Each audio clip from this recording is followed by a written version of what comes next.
My brother demanded I break up with my fiancée for him, and when I refused, he lost control. My psychopath brother wanted me to break up with my fiancée so I could set her up with him. But when I said no, he went insane. He sent me fake screenshots of her cheating and drunkenly crashed our wedding rehearsal. So I cut him, and my whole family who supported him off. A little over 5 years ago, my brother Turk started dating Maria.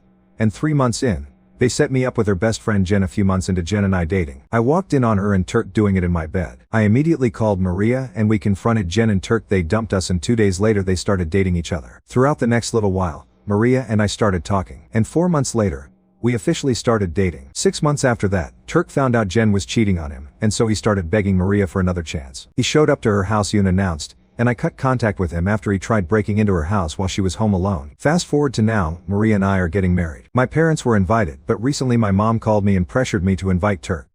She asked me not to break the family over silly drama. I told her Turk's not coming, but she refused to see my point. I eventually uninvited her and my dad. Not even minutes later, Turk started blowing up my phone. I ignored him at first, but as the days went on, his texts turned into calls and curiosity got the better of me. Part of me thought maybe he wanted to make amends. So after stewing on it for a while, I agreed to meet him for coffee. I figured it couldn't hurt to hear what he had to say. If nothing else, maybe I'd get some closure. The cafe was quiet when I got there, and my brother was already sitting at a table waiting. I sat down, ready to let him speak first, expecting an apology. But he didn't apologize. He didn't even mention the past. Instead, he went straight to what he really wanted. He said I needed to break up with my fiancée. I was shocked. He went on to say that she was still in love with him, and that I was just a rebound for her. He admitted that he was wrong in cheating on her and wanted her back. I found what he said comical. The gall of this guy. He had to be kidding me. He said that she belonged to him and that I had my fun with her. But now it was time to step aside. The laughter that I once had quickly turned into anger. After everything he'd done, now he was trying to take her away from me. I stood up, not willing to entertain this any longer. I told him that he'd lost it. But before I could walk away, he grabbed my arm and said I'd regret this if I didn't do what he said. I snatched my arm away and told him he was just upset because my ex cheated on both of us. And now he's missing what he can't have. There would be nothing to separate me and Julia. He said she'll come back to me eventually. You'll see. I walked out without another word. The person who had destroyed my last relationship was now trying to destroy this one too. When I got home, I told my fiancée what had happened. She was shocked but not entirely surprised. I always knew he was unstable, she said. But I didn't think he'd stoop this low. We decided to move on, ignoring my brother's craziness and focusing on the wedding. For the next few weeks, everything seemed to go back to normal. We were finalizing wedding plans, tasting cakes, picking out flowers, and trying to enjoy the happiest times of our lives. But then the texts started. At first they were just random anonymous messages claiming my fiancée was cheating on me. I ignored them.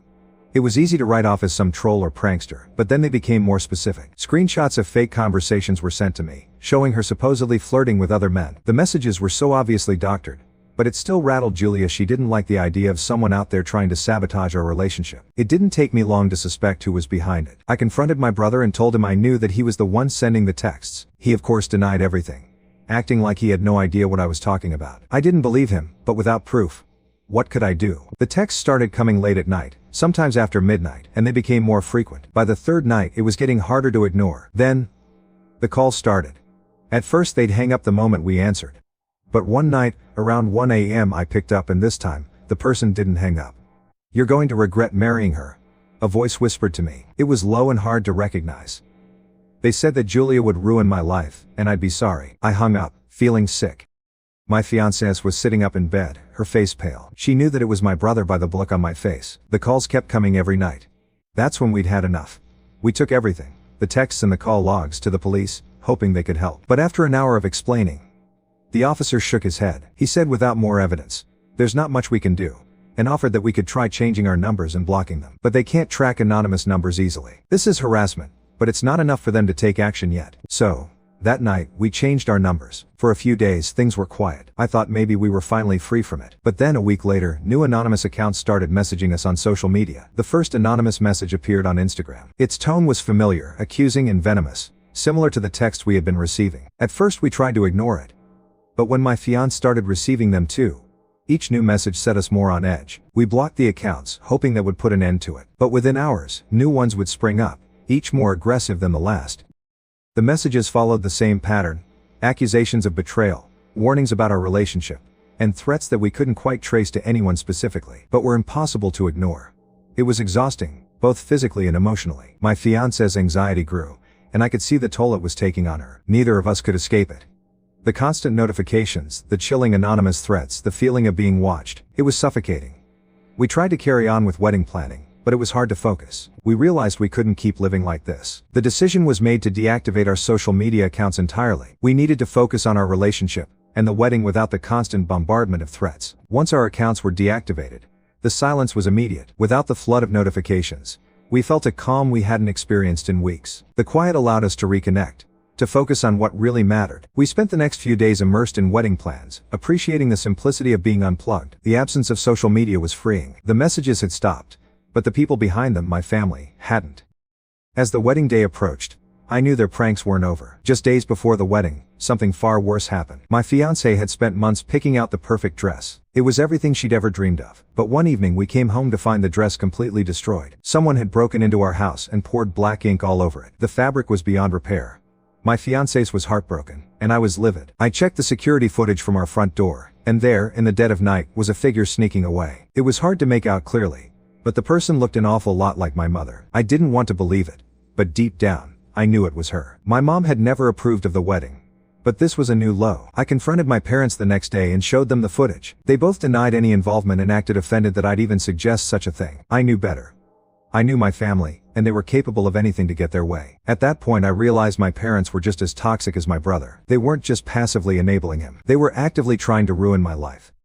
But with the wedding just days away, I couldn't afford to get caught up in another fight. My fiancée and I scrambled to find a new dress, and by some miracle, we managed to get a replacement just in time. The night before the wedding, we had our rehearsal dinner. Everything was falling into place, and I was finally starting to relax. It had been a roller coaster, but I was about to marry the love of my life, and nothing else mattered. That is, until my brother showed up uninvited. He stumbled into the rehearsal dinner, drunk and reeking of alcohol. I saw him from across the room.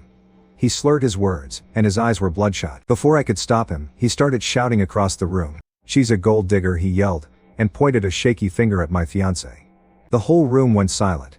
My fiancé's face turned pale. I could feel the rage building inside me, but I knew I had to keep calm. I wasn't going to let him ruin this moment. I told him he had to leave. But he didn't stop. He started spewing insult after insult, calling her names, saying that our marriage was a joke. He was out of control, completely off the rails. My parents were there too, standing behind him. And you know what? They weren't stopping him. They were egging him on, nodding along like they agreed with every word. They yelled, saying our marriage wouldn't last, and that Julia would take everything I had and leave me just like she left my brother. I saw red. I stormed across the room, grabbed my brother by the arm and dragged him outside. He kept fighting me, yelling all the way. I shoved him toward the door, telling him to leave and never come back. "You're not welcome at the wedding. You're not welcome in my life." I spat at him. He stumbled backward, falling into the bushes, still yelling. I turned to my parents, hoping they'd at least have the decency to leave quietly. But instead, my mom crossed her arms, glaring at me like I was the one in the wrong. Before leaving, my mom said I was making a huge mistake, and reminded me they wouldn't be there to clean up the mess when everything fell apart. Without another word, I turned my back on them and walked back inside. The damage was done. The rehearsal was in chaos, my fiancé was in tears, and everyone else was staring at me like they didn't know what to say. I felt like my entire world was crumbling around me, but I refused to let them win. That night I sat with my fiancée holding her as she cried. She kept asking why they hated her so much, why they couldn't just let us be happy. I didn't have an answer. All I knew was that I had to protect her from their toxicity. The next day we were hours away from our wedding, and I had to make sure nothing would stand in the way of our happiness. Early that morning I got a phone call from one of the staff members at our wedding venue. He sounded hesitant as he told me what had happened. He said my brother and parents were there, and they tried to bribe them into canceling the wedding. They said they offered him almost $5,000 to cancel the wedding, but he didn't take it. I told him I was grateful that he let me know. I didn't even hang up the phone. I dropped everything and drove straight to the venue. When I got there, my brother and parents were still arguing with the staff, trying to convince them to ruin my wedding. I walked up to them and asked, what the hell did they think they were doing? My mom turned to me saying, "We're trying to stop you from making the biggest mistake of your life. They've definitely gone too far." I threatened to have them arrested if they didn't leave that instant. They looked at me like I was the crazy one. My brother tried to argue, saying he was just trying to help me see the truth. But I wasn't listening. I was done. I didn't care what they had to say anymore. I said, "Get out." And for the first time in a long time, my mother looked shocked. She hadn't expected me to stand up to them like this. I was done being their punching bag. They left. I guess they finally realized that they had lost. As they walked away, I felt a weight lift off my shoulders. It was like I could finally breathe again. The wedding went ahead as planned. We had extra security to make sure my family didn't try to crash it, but everything went smoothly. My fiancée and I exchanged our vows in front of our friends, and were surrounded by people who actually loved and supported us. It was the happiest day of my life. Despite everything that had happened, Julia was the most beautiful person I had ever seen, and I was excited to finally start our lives together. As I stood there, holding my wife's hand, I knew I had made the right decision. Cutting out my family was hard, but it was necessary. They had crossed every line imaginable, and there was no coming back from that. In the end, I realized family isn't always about blood. It's about the people who stand by you, support you, and love you unconditionally. My brother and parents had shown me that they were never going to be those people, and that was okay. I had my wife, and for the first time in years, I felt like I could finally move forward.